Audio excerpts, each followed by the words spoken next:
കുരുക്ഷേത്ര യുദ്ധത്തിൻ്റെ മുന്നൊരുക്കങ്ങൾ നടക്കുകയാണ് രണ്ട് സൈഡിലും, കൗരവരും പാണ്ഡവരും. കാരണം യുദ്ധമല്ലാതെ വേറെ ഒരു വഴിയുമില്ല എന്നുള്ളത് ആ ഒരു ഘട്ടത്തിലെത്തി നിൽക്കുകയാണ്.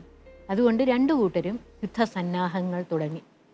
നമുക്കറിയാം, രണ്ട് രാജ്യങ്ങൾ തമ്മിൽ യുദ്ധം ഉണ്ടാകുമ്പോൾ നമ്മൾ ഇന്ത്യയിൽ തന്നെ കണ്ടിട്ടില്ലേ, എന്തെങ്കിലും ഒരു പ്രശ്നം വന്നു കഴിഞ്ഞാൽ നമ്മുടെ നയതന്ത്രജ്ഞർ അടുത്തുള്ള രാജ്യങ്ങളിലെ ഭരണാധികാരികളെയൊക്കെ ചെന്ന് കണ്ട് അവരുടെ സഹായവും സഹകരണവും ഒക്കെ അഭ്യർത്ഥിക്കുകയും ഒക്കെ ചെയ്യുന്ന രീതിയാണത്. അതുപോലെ തന്നെ എല്ലാ രാജ്യങ്ങളും ഓരോരോ രാജ്യങ്ങളും അവരവരുടേതായിട്ടുള്ള രീതിയിൽ സഖ്യം പ്രഖ്യാപിച്ച് അവരോടുകൂടി ചേരുകയാണ് ചെയ്യുന്നത്. ആ രീതിയിൽ നോക്കിയപ്പോൾ ദുര്യോധനൻ വിചാരിച്ചു, കൃഷ്ണൻ ദ്വാരകാ രാജ്യത്തിൻ്റെ അധിപനാണ്, ദ്വാരകാ രാജ്യാധിപൻ. അപ്പോൾ കൃഷ്ണൻ്റെ കയ്യിലും വലിയ ഒരു സൈന്യമുണ്ട്.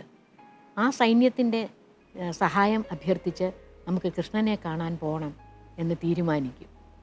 അതേസമയം അർജുനനാണെങ്കിൽ കൃഷ്ണൻ അർജുനൻ്റെ കൂട്ടുകാരനെ പോലെയാണ്, സ്വന്തം സഖി എന്നുള്ള നിലയ്ക്കാണ്, എൻ്റെ കൂട്ടുകാരൻ എന്നുള്ള നിലയ്ക്ക്, സ്വന്തം ആപ്തമിത്രം എന്നുള്ള നിലയ്ക്കാണ് അർജുനൻ കൃഷ്ണനെ കാണുന്നത്. അപ്പോൾ എന്തുണ്ടെങ്കിലും കൃഷ്ണനോട് പറയുകയും അഭിപ്രായം ചോദിക്കുകയും ഒക്കെ ചെയ്യുന്ന ഒരാളാണ് അർജുനൻ. അവരുടെ ഇടയിൽ യാതൊരു മറവുമില്ല.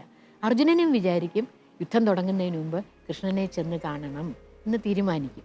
പക്ഷേ ഇവർ രണ്ടുപേരും കൃഷ്ണനെ കാണാനായിട്ട് പോകാൻ ഉദ്ദേശിക്കുന്ന ദിവസം ഒന്ന് തന്നെയായിരുന്നു. ഇതെല്ലാം നേരത്തെ കണ്ടറിഞ്ഞ ആളാണ് കൃഷ്ണൻ. രണ്ടു കൂട്ടരും എൻ്റെ അടുക്കൽ വരും, എന്നോട് സഹായം അഭ്യർത്ഥിക്കും എന്നുള്ളതെല്ലാം കൃഷ്ണൻ മനസ്സിലാക്കിയിരുന്നു. കൃഷ്ണൻ വളരെ നയതന്ത്രജ്ഞനാണ്. അപ്പോൾ അതുകൊണ്ട് എന്തു ചെയ്തു, ഇവർ വരുന്നതിന് മുമ്പായിട്ട് കൃഷ്ണൻ ദ്വാരകയിൽ ഒരു വലിയൊരു തൽപ്പത്തിൽ ഇങ്ങനെ കിടക്കും. കിടന്നിട്ട് തലയ്ക്കൽ ഒരു സിംഹാസനമുണ്ട്, അതിങ്ങനെ ഇട്ടിട്ടുണ്ട്. കൃഷ്ണൻ മഞ്ചത്തിൽ കിടക്കുകയാണ്. കൃഷ്ണൻ ഉറങ്ങുകയാണ്. ഉറങ്ങുകയല്ല, ഉറക്കം അഭിനയിക്കുകയാണ്. കാരണം ഇതെല്ലാം അദ്ദേഹത്തിൻ്റെ തന്ത്രങ്ങളാണ്.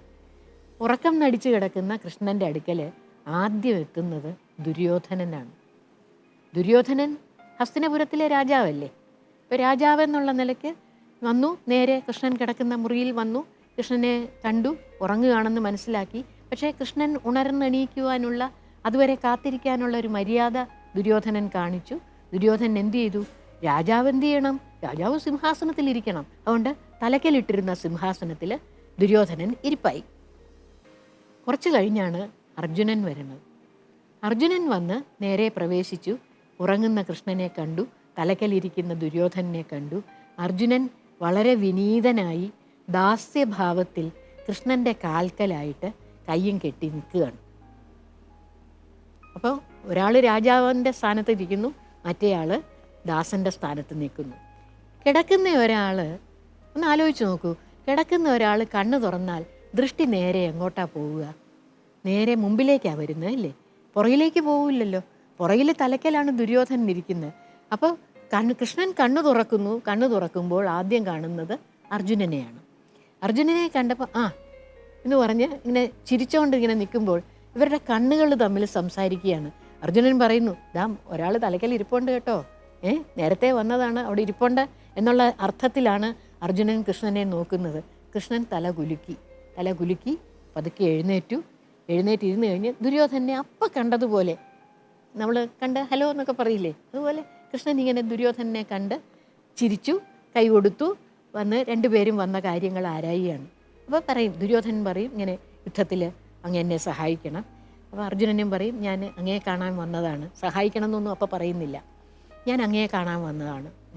അപ്പോൾ കൃഷ്ണൻ പറയുകയാണ്, ഒരു കാര്യം ഞാൻ ചെയ്യാം, ഒരാളുടെ അടുക്കൽ എൻ്റെ സർവ്വ സൈന്യത്തെയും ഞാൻ വിടാം, എല്ലാ സൈന്യ സജ്ജീകരണങ്ങളും സന്നാഹങ്ങളുമൊക്കെ ഒരു കക്ഷിക്ക് ഞാൻ നൽകാം.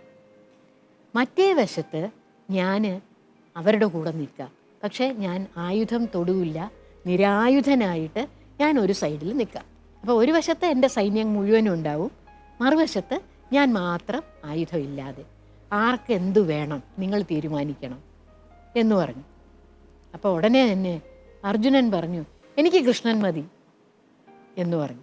അതായത് കൃഷ്ണൻ എൻ്റെ കൂടെ ഉണ്ടെങ്കിൽ എനിക്ക് വേറെ ആരും വേണ്ട എന്നുള്ളതാണ് അർജുനൻ്റെ സംസാരത്തിൻ്റെ ധ്വനി. അപ്പോൾ ദുര്യോധനനുള്ളിൽ ചിരിച്ചു, ഇവൻ എന്തൊരു മണ്ടനാണ്, ഇത്രയും സൈന്യം, യാദവ സൈന്യം എന്ന് പറയുന്ന വലിയ ഒരു പടയാണ്. ആ പട മുഴുവനും ഉണ്ടായിട്ട് അത് വേണ്ടാന്ന് പറഞ്ഞ് ഈ കൃഷ്ണനെ വിളിച്ചുകൊണ്ട് പോകാനായിട്ട് ഇവൻ എന്തൊരു പോങ്ങനാണല്ലേ, ശരിക്കും അതൊരു മണ്ടനാണ്, ഇത്രയും ബുദ്ധിയില്ലാതെ ഇവൻ പറഞ്ഞല്ലോ എന്ന് വിചാരിച്ച് ദുര്യോധനൻ പറയും, എനിക്ക് അങ്ങയുടെ സൈന്യത്തെ തന്നേക്കൂ എന്ന് പറയും. അപ്പം അങ്ങനെ കൃഷ്ണൻ പറയും, ശരി സമ്മതിച്ചു, ഒരാൾക്ക് എൻ്റെ സൈന്യം, മറുവശത്ത് ഞാൻ നിരായുധനായി അവരുടെ കൂടെ. ഇത് ശരിക്കും പറഞ്ഞു കഴിഞ്ഞാൽ ഭഗവത്ഗീത അവസാനിക്കുന്നിടത്ത് 700-ാമത്തെ ശ്ലോകം എന്താണെന്ന് നിങ്ങൾക്കറിയാമല്ലോ. നിങ്ങളൊക്കെ ഗീതയെ സംബന്ധിച്ചിട്ടുള്ള പരിപാടികളിൽ പങ്കെടുക്കുന്നവരല്ലേ. ആ അവസാനത്തെ ശ്ലോകം, 700-ാമത്തെ ശ്ലോകം, യത്ര യോഗേശ്വര കൃഷ്ണോ യത്ര പാർത്ഥോ ധനുർധര തത്ര ശ്രീ വിജയോ ഭൂതിർ ധ്രുവാനീതിർ മതിർ മമ. എവിടെയാണോ യോഗേശ്വരനായ കൃഷ്ണനുള്ളത്, എവിടെയാണോ ധനുർധരനായ പാർത്ഥനുള്ളത്, അവിടെയാണ് ഐശ്വര്യവും കീർത്തിയും സമ്പത്തും സമൃദ്ധിയും വിജയവും നീതിയും ഉണ്ടാവുക എന്നാണ് ഭഗവത്ഗീതയിലെ അവസാനത്തെ ശ്ലോകം സൂചിപ്പിക്കുന്നത്.